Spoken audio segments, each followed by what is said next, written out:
यह क्या मधुर स्वप्न सी झिलमिल सदै हृदय में अधिक अधीर व्याकुलता सी व्यक्त हो रही आशा बनकर प्राण समीर। चिंता की अवस्था में मन को विराट सत्ता की उपस्थिति का भान होता है और उसके बाद उनके मन में आशा का उदय होता है। यह क्या मधुर स्वप्न सी झिलमिल, आशा उनको मीठे सपने की तरह झिलमिलाती हुई नजर आती है, अनुभव हो रही है।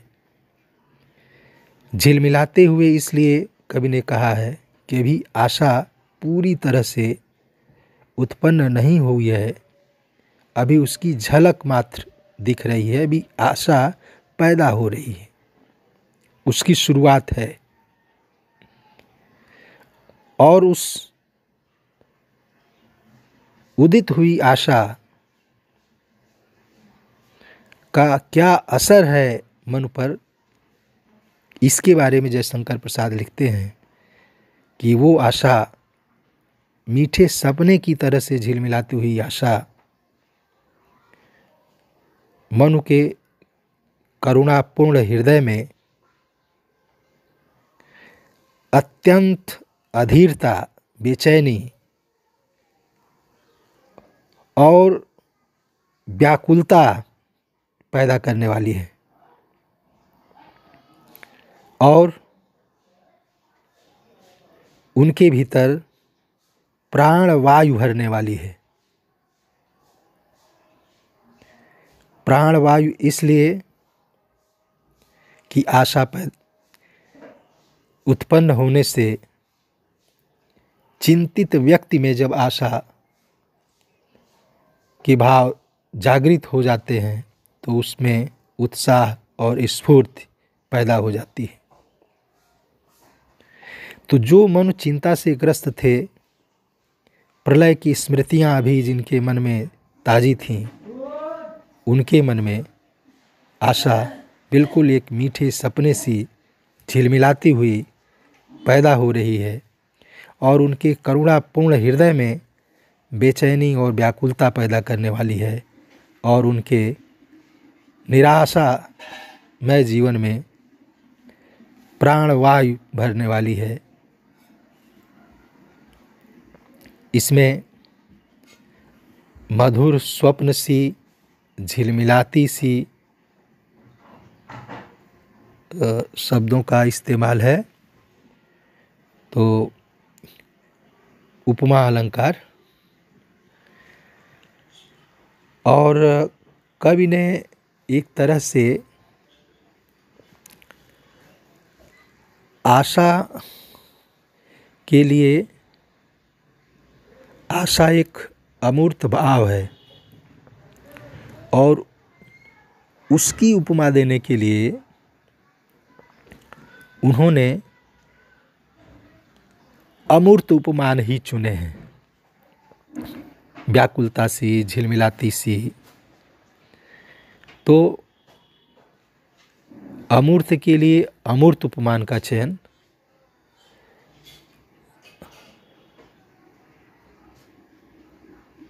यहाँ जयशंकर प्रसाद ने किया है और आशा का भाव बिंब इसको कहते हैं कि उस भाव का चित्र एक मन मस्तिष्क में खींचा है जयशंकर प्रसाद ने। यह कितनी स्पृहणीय बन गई मधुर जागरण सी छविमान, स्मित की लहरों सी उठती है नाच रही ज्यों मधुमय तान।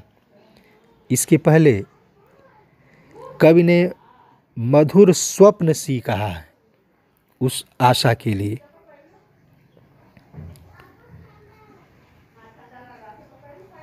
आशा व्यक्ति जब जगा होता है तब पैदा होती है और स्वप्न सोए हुए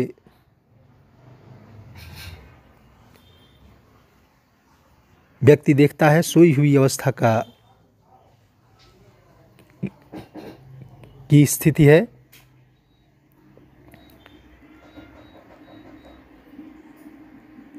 यहाँ अब आशा थोड़ा आकार ग्रहण कर लेती है। पिछले छंद में तो आशा की झिलमिलाहट मात्र, झलक मात्र दिखाई पड़ती है। यहाँ आशा कुछ आकार ग्रहण करती है कि यह कितनी स्पृहणीय बन गई। यह आशा ऐसी हो गई जिसकी इच्छा की जा सके, अभिलषित स्थिति की तरह से हो गई, इच्छित स्थिति की तरह से हो गई। और यह मधुर जागरण सी छविमान, मधुर जागरण की तरह से सुंदर। मधुर जागरण, व्यक्ति सोकर जब जगता है तो हमेशा उसको सुखद एहसास नहीं होता। कभी कभी व्यक्ति उठता है तो उसको लगता है कि कुछ सहज महसूस नहीं हो रहा, और कभी कभी वह अत्यंत सुखद महसूस करता है। चूँकि आशा की बात कभी कर रहा है, इसलिए कह रहा है मधुर जागरण सी छविमान। जैसे अच्छी नींद आई हो, अच्छे सपने आए हों, सुखद अवस्था में व्यक्ति उठता हो तो जैसे वो जागरण सुंदर लगता है, अच्छा लगता है, ऐसे ही वो आशा अच्छी लग रही है। स्मित की लहरों सी उठती है, नाच रही ज्यों मधुमय तान। जैसे किसी के होठों पर मुस्कुराहट तैरती हो, उस तरह से वो आशा नजर आ रही है। और नाच रही ज्यों मधुमय तान, कोई सुंदर संगीत, कोई मधुर तान नाच रही हो, जैसे कानों में कोई मधुर संगीत सुनाई पड़ रहा हो, उस तरह से वो आशा अनुभव में आ रही है। यहाँ भी स्मित की लहरों सी, मधुर जागरण सी, जैसे उपमानों का प्रयोग कवि ने किया है। मधुमय तान के नाचने जैसे पद का प्रयोग किया है। मधुमय तान का नाचना, यहाँ मानवीकरण अलंकार का इस्तेमाल है। स्मित की लहरों सी, मधुर जागरण सी, ये उपमा अलंकार का इस्तेमाल है। तो इस छंद में भी कवि ने भावबिंब रचा है और अमूर्त उपमेय के लिए अमूर्त उपमान का प्रयोग किया है।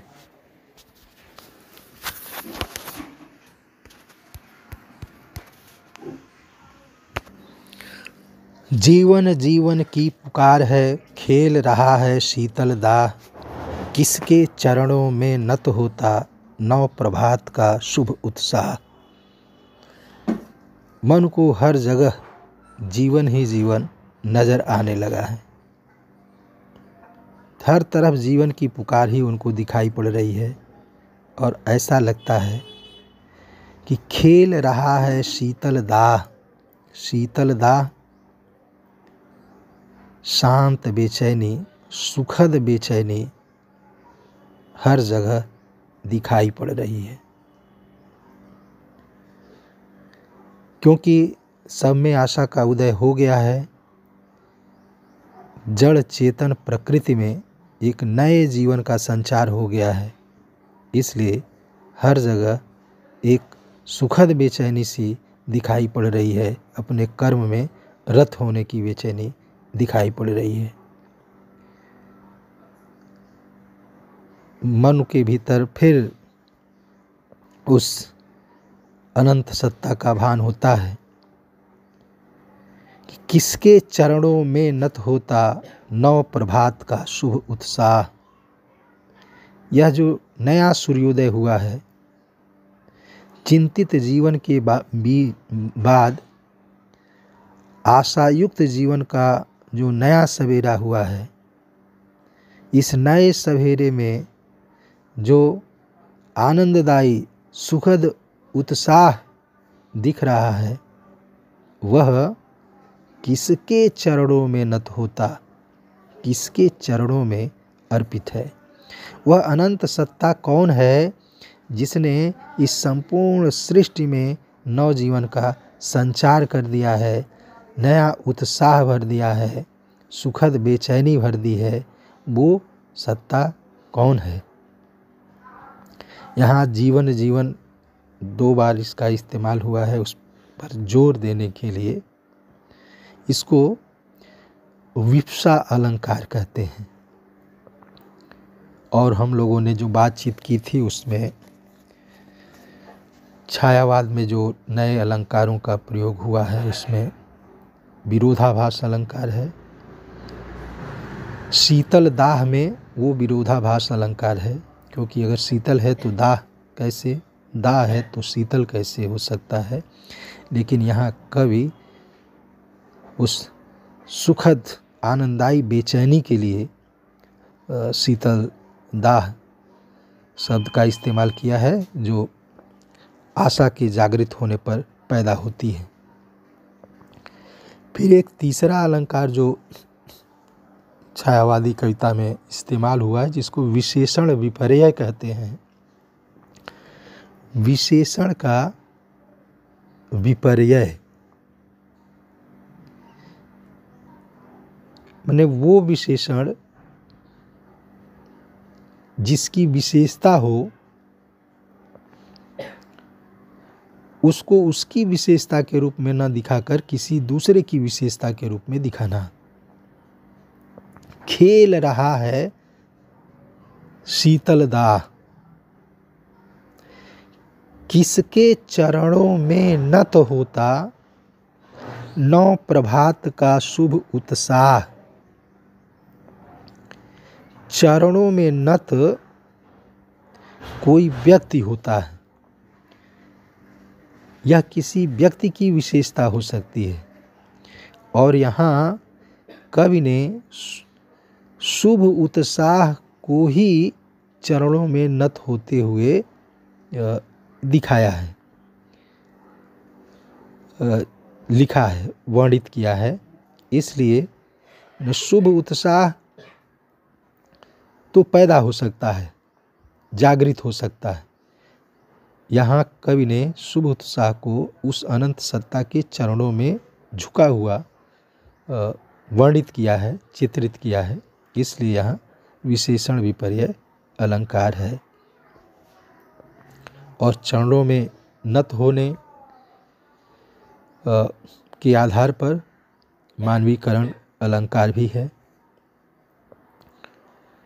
मैं हूँ यह वरदान सदृश क्यों लगा गूंजने कानों में, मैं भी कहने लगा मैं रहूं शाश्वत नभ के गानों में। अब चूंकि उत्साह पैदा हो गया है, उत्साह जागृत हो गया है,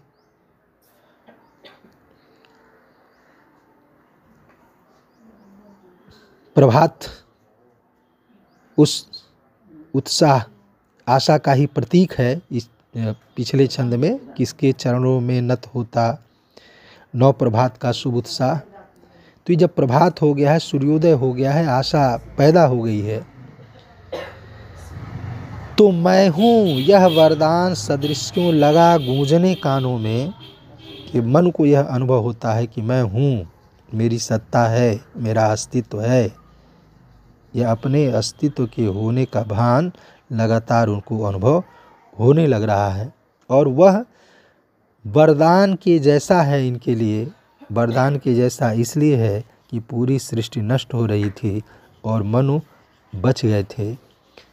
तो मैं हूँ यह वरदान सदृश क्यों लगा गूंजने कानों में, मैं भी कहने लगा मैं रहूं शाश्वत नभ के गानों में। और उस उत्साह में, उस आशा में मन के भीतर यह भाव पैदा होता है कि मैं रहूं शाश्वत नभ के गानों में। व्यक्ति की जिजीविषा बड़ी प्रबल होती है और वह पहले तो जीना चाहता है और उसके बाद अनंत काल तक जीना चाहता है। यशोलिप्सा व्यक्ति की एक बहुत महत्वपूर्ण इच्छा होती है। वह मरने के बाद भी जीना चाहता है, इसीलिए वो तरह तरह के ऐसे काम करता है कि मरने के बाद भी लोग उसको याद रखें। मन की इच्छा है कि शाश्वत नभ के गानों में आकाश का गुण शब्द होता है। जैसे आकाश में शब्द होता है, वैसे ही अनंत काल तक जैसे आकाश रहने वाला है, वैसे ही मन की इच्छा होती है कि अनंत काल तक वो बने रहें।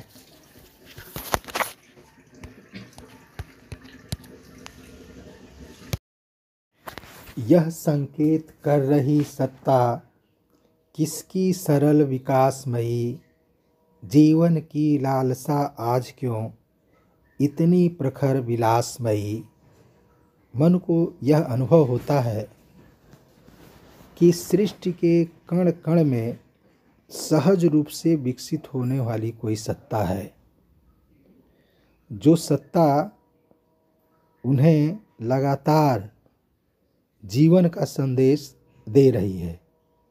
उसी सत्ता के प्रति जिज्ञासा का भाव मन के मन में है, जो छायावादी कविता की विशेषता है, रहस्यवाद। वो सोचते हैं कि सृष्टि के कण कण में, जड़ चेतन में जिसकी सत्ता सहज रूप से विकसित हो रही है, वो कौन है। जीवन की लालसा आज क्यों इतनी प्रखर विलासमयी, जिसकी वजह से, जिस सत्ता की प्रेरणा से उनके मन में जीवन का आनंदमय संदेश प्राप्त हो रहा है। उनको ऐसा प्रतीत हो रहा है कि कोई सत्ता है जो उनको सहज ही बराबर जीवित रहने, बने रहने का संदेश दे रही है। वह संदेश आनंदपूर्ण है मन के लिए। यहाँ जो सत्ता शब्द है, इसका संबंध जयशंकर प्रसाद के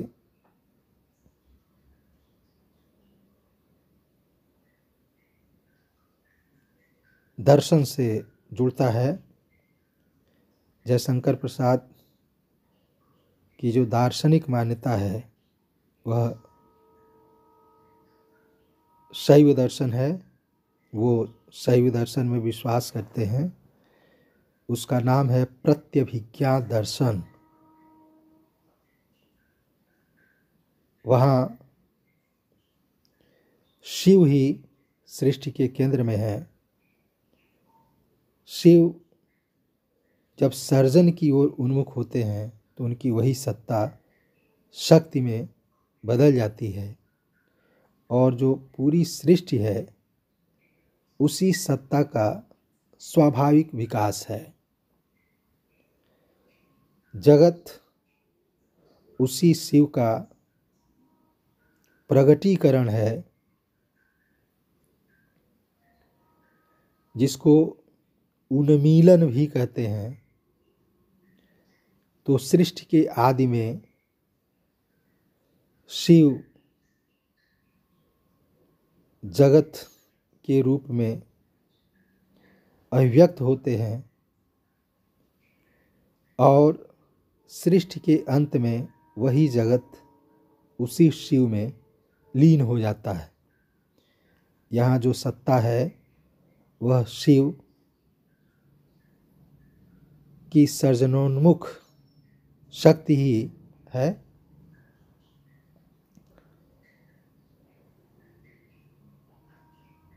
मन में जो विलासमयी लालसा उत्पन्न हुई है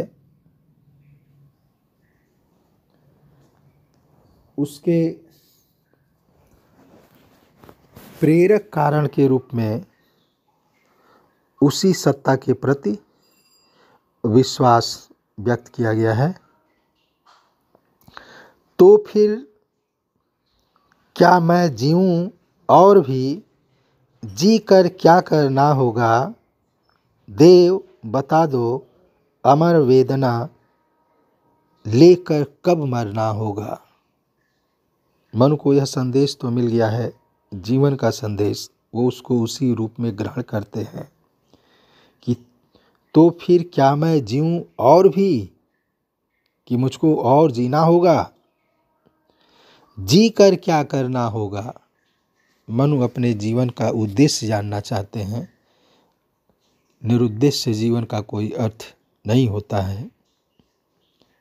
और फिर उसी देव के प्रति, उसी अनंत सत्ता से उनका यह सवाल है कि देव बता दो अमर वेदना लेकर कब मरना होगा। क्योंकि यहाँ मनु अकेले हैं और जैसा कि भगवान बुद्ध ने कहा है कि संसार दुखमय है, उस बौद्ध दर्शन का असर भी यहाँ स्वीकार किया जा सकता है। तो उस अनंत पीड़ा से, अकेलेपन की पीड़ा से, संसार के दुख से उन्हें कब मुक्ति मिलेगी, यह सवाल मन के मन में है, जो वो अनंत सत्ता को संबोधित कर रहे हैं कि देव बता दो अमर वेदना लेकर कब मरना होगा। यहाँ अमर वेदना लेकर मरने में विरोधाभास अलंकार है और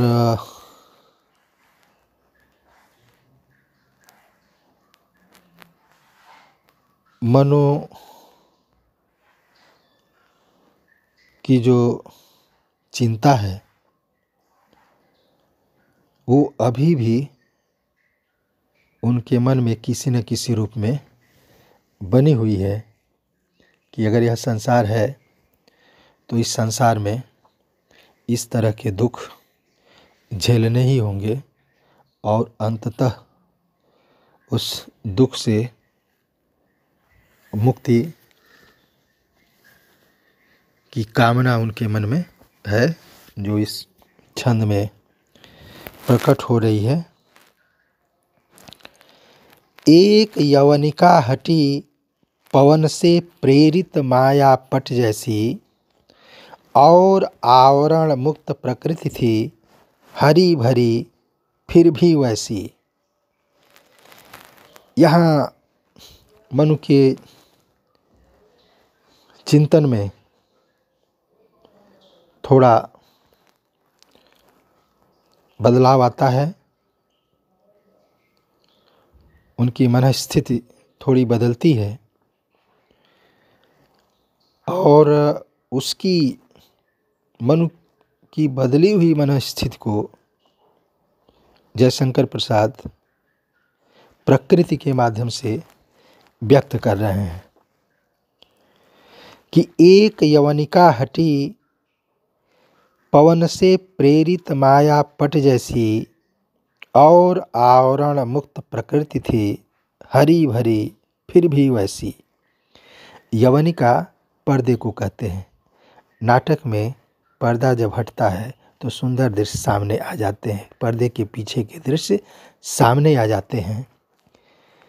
तो मानो जैसे हवा से पर्दा हट जाता है, हिल जाता है, तो अंदर की चीज़ें दिख जाती हैं। जैसे माया हट जाती है तो सच्चाई की जानकारी हो जाती है, ज्ञान प्राप्त हो जाता है। ऐसे ही जो प्रकृति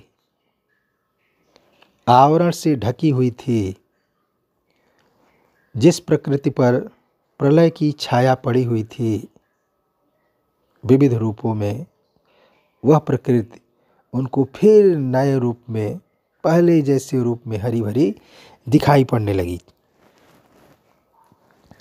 ये जो यवनिका शब्द है, जाहिर सी बात है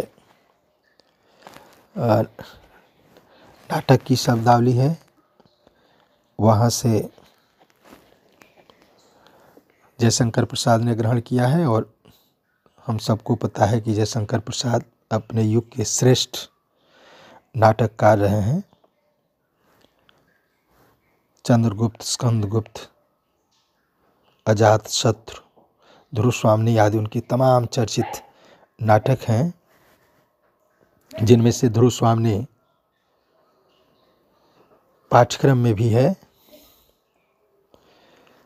और भी देश भर के विभिन्न विश्वविद्यालयों में उनके अलग अलग नाटक पढ़ाए जाते हैं। इसमें जो मायापट में रूपक अलंकार का प्रयोग हुआ है, और जब मायापट जैसी कहा जाएगा तब उसमें उपमा अलंकार है। फिर प्रकृति की ओर ध्यान जाता है मनु का। स्वर्णशालियों की कलमें थीं, दूर दूर तक फैल रही, शरद इंदिरा के मंदिर की मानो कोई गैल रही। दूर दूर तक, जहाँ जहाँ तक उनका ध्यान जाता है, उनकी नज़र जाती है, तो धान की पकी हुई फसलें, बालियाँ उन्हें नज़र आती हैं। स्वर्णशालियों की कलमें थी, स्वर्णिम धान के पौधे दूर दूर तक फैल रही, दूर दूर तक दिखाई पड़ रहे थे, और देखने पर ऐसा लग रहा था कि शरद रूपी लक्ष्मी के मंदिर तक जाने के लिए प्रकृति ने कोई रास्ता बना दिया हो।